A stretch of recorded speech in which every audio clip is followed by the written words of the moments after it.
2025 തദ്ദേശ സ്ഥാപനങ്ങളിലേക്കുള്ള തെരഞ്ഞെടുപ്പ്, അത് കഴിഞ്ഞാൽ 2026 വരുന്ന നിയമസഭാ തെരഞ്ഞെടുപ്പ്. BJPയെ സംബന്ധിച്ച് ഇത് രണ്ടും ജീവൻ മരണ പോരാട്ടമാണ്. 2026 കേരളത്തിൽ അധികാരത്തിലെത്തുക എന്നതാണ് BJP ആഗ്രഹിക്കുന്നതെങ്കിലും 2026 കേരളത്തിലെ നിയമസഭയിൽ നിർണായക ശക്തിയാകാനുള്ള എല്ലാ ഒരുക്കത്തിലുമാണ് BJP. കൃത്യമായ മണ്ഡലങ്ങൾ, കൃത്യമായ നിയമസഭാ മണ്ഡലങ്ങൾ മനസ്സിലാക്കി അവിടെ വിജയിക്കുന്ന സ്ഥാനാർത്ഥികൾക്ക് ഇപ്പോഴേ ചുമതല നൽകി കേരളത്തിൽ അടുത്ത തവണ നിർണായകമായ ഒരു പ്രതിപക്ഷമാകാനുള്ള തയ്യാറെടുപ്പ് BJP ഇപ്പോഴേ ആരംഭിച്ചു കഴിഞ്ഞിരിക്കുന്നു. പാർട്ടിക്ക് വിജയിക്കണം, അതിന് ഏത് പാർട്ടിയിൽ നിന്നുള്ള ആരെയും അടർത്തിക്കൊണ്ടുവരണം.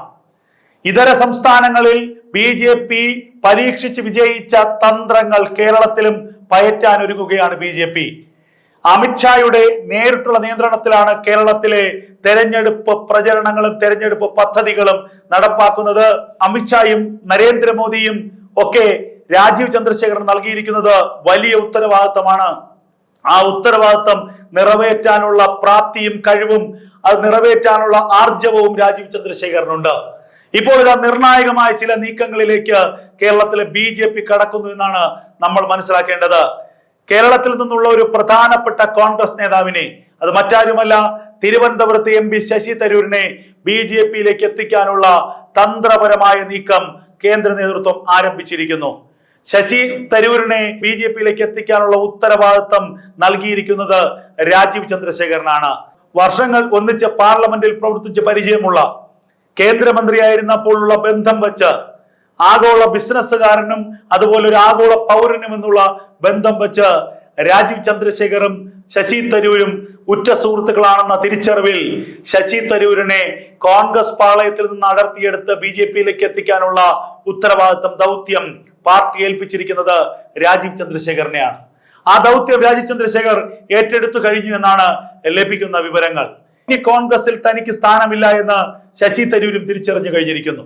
നരേന്ദ്രമോദിയെ പുകഴ്ത്തിയതിന്റെ പേരിൽ രാഷ്ട്രീയത്തിൽ ബദ്ധശത്രുക്കളില്ലെന്നും തെരഞ്ഞെടുപ്പ് വരെ മാത്രമേ ശത്രുക്കൾ പാടുള്ളൂ എന്നും അത് കഴിഞ്ഞാൽ രാജ്യത്തിന്റെ സംസ്ഥാനത്തിന്റെ വികസനത്തിന് വേണ്ടി പ്രതിപക്ഷവും ഭരണപക്ഷവും ഒന്നിച്ച് പ്രവർത്തിക്കണമെന്നും പറഞ്ഞതിന്റെ പേരിൽ, നെഹ്റു കുടുംബത്തിന്റെ അധികാര പിന്തുടർച്ചയെ വെല്ലുവിളിച്ചതിന്റെ പേരിൽ, ഈ മക്കൾ രാഷ്ട്രീയത്തെ കുറിച്ച് പറഞ്ഞതിന്റെ പേരിലൊക്കെ വലിയ വിമർശനമാണ് ശശി തരൂർ എല്ലാ കാലത്തും കേട്ടിരുന്നത്.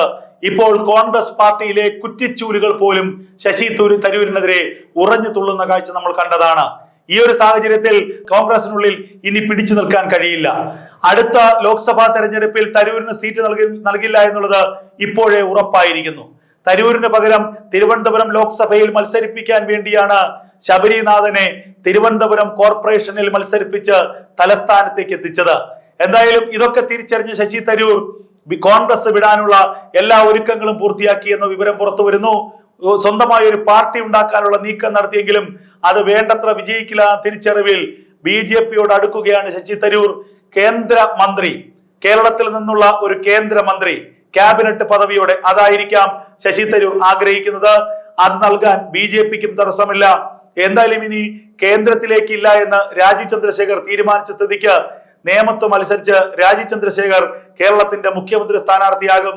ശശി തരൂരിനെ കേരളത്തിൽ നിന്ന് കേന്ദ്ര ക്യാബിനറ്റ് പദവിയിലുള്ള മന്ത്രിയാക്കി മാറ്റും. യാതൊരു സംശയവുമില്ല. തരൂരിനെ BJP പാളയത്തിൽ എത്തിക്കാനുള്ള വമ്പൻ ദൗത്യമാണ് രാജീവ് ചന്ദ്രശേഖർ ഏറ്റെടുത്തിരിക്കുന്നത്.